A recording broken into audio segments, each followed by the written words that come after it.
नमस्कार दोस्तों। बिहार की जनता को मैं अपने चैनल के माध्यम से प्रणाम करता हूं और उनसे निवेदन करता हूं,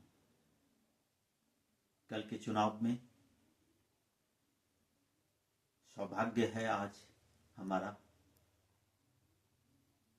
दो गठबंधन के साथ एक तीसरी पार्टी भी नजर आ रही है जो दमखम के साथ है। एक महागठबंधन है तो दूसरी तरफ एनडीए गठबंधन जो एनडीए नीतीश कुमार के नेतृत्व में लड़ रही है और दूसरा गठबंधन जो तेजस्वी के गठबंधन जिस पर जंगलराज की छाया है। इस जंगलराज से वो निकलने का प्रयास कर रही है। बिहार में आरोप लगता है कि बिहार जातियों का समीकरण है, लेकिन मैं बताना चाहूंगा बिहार ही नहीं भारत का हर क्षेत्र जाति भाषा को लेकर हमेशा संघर्षपूर्ण रहा। बिहार अपवाद नहीं है, इसकी खाई थोड़ी जड़ें थोड़ी लंबी है बिहार में अवश्य, क्योंकि शिक्षा का स्तर नहीं है उतना। मैं आपसे इसलिए निवेदन कर रहा हूं कि तीसरा अवसर जो पार्टी या पक्ष हमें मिल रहा है वह है जन स्वराज पार्टी। लेकिन तीनों पार्टियां टिकटों के बंटवारे में ईमानदार छवि वाले, जो अपराधी छवि वाले नहीं हों, जाति के आधार पे टिकटों का बंटवारा किए। जाति के आधार पर भी टिकटों का बंटवारा हुआ, अपराधी छवि वालों को लोगों ने टिकट दिया। ठीक है, तो इसीलिए बिहार की जनता को अपने अभिश्राप से मुक्त होना है तो यह तय करना होगा कि वे जाति के आधार पर वोट देंगे कि व्यक्ति के आधार पर वोट देंगे। अगर आपके क्षेत्र में कोई ईमानदार छवि वाला व्यक्ति हो तो आप अवश्य, भले वह कैंडिडेट हार जाए, आप उस ईमानदार छवि वाले को अवश्य वोट करें। दूसरी शर्त होनी चाहिए, अगर कोई भी कैंडिडेट सुयोग्य नहीं है तो आप नोटा का प्रयोग करें। नोटा आपके पास वह हथियार है कि पार्टियों के मुंह पर थप्पड़ है, झप्पर है, लात मुके है। इसलिए क्योंकि उन्हें जब टिकट दिया जाएगा किसी भी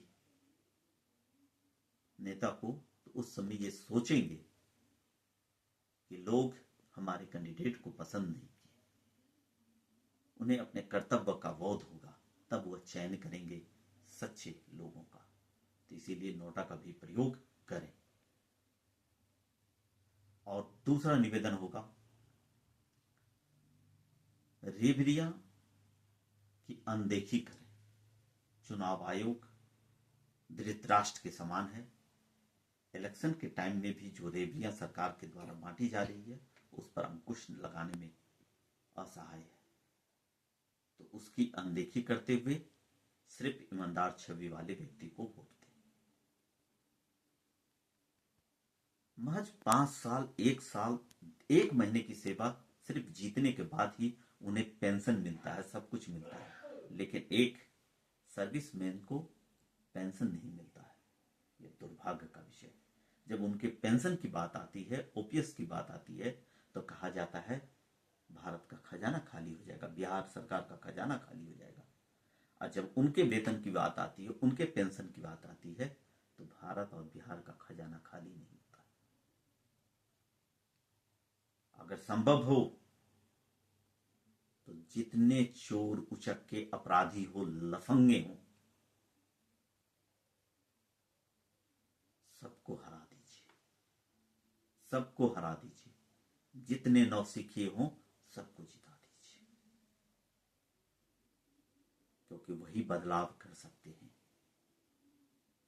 ये तोंद फुला फुला कर खाने वाले लोग, आपराधिक छवि के या अनपढ़ लोग देश के लिए अभिशाप है। बिहार के लिए अभिश्राप है। आप उन्हें हराने का काम अवश्य करें, और नहीं तो फिर 5 साल उसी गर्त में सड़ना है, मरना है। आप सोचिए क्या कारण है कि लोगों के साथ जब अपने वेतन की बात आती है तो ठीक है, और शिक्षकों के वेतन की बात आती है, कर्मचारियों के वेतन की बात आती है, तो एक नया पे स्केल लागू हो जाता है, चाइनीज पे स्केल। जब डोमिसाइल की बात आती है तो सरकारें पलट जाती है। डोमिसाइल बिहार में लागू नहीं होता, जो बिहार की जनता का अधिकार है। जब दूसरे राज्य अपने नागरिकों को डोमिसाइल देते हैं तो बिहार की जनता क्यों नहीं दे, बिहार सरकार क्यों नहीं दे? इस पर भी गौर करना है। दूसरी चीज, सरकारें जो घोटाला कर रही है उनको भी देखना है कि कौन सरकार कितनी घोटाला करती है। तो आप ध्यान जरूर रखें और इसका इस्तेमाल आप अवश्य करें कि कौन नेता जीता हुआ था और वह कितना काम किया है, उनकी बात करने के सलीके क्या हैं। यही अवसर है, मौका का फायदा उठाएं। जमीन कैप्चर करने वाले लोग, आपराधिक छवि के लोग, गलत लोग, शराब का माफिया का धंधा करने वाले लोगों को आप हराइए। आपसे पुनः मैं निवेदन करता हूं, बिहार के बदलाव के लिए आप सोचिए, आपके पास एक अवसर है, जातियों से ऊपर उठिए। और आप अगर ऊपर नहीं उठिएगा जातियों से तो पार्टियां अवश्य जाति के आधार पर आपको तोड़ेंगी। धन्यवाद। इसके बाद मैं अगला विश्लेषण आपके सामने प्रस्तुत करूंगा।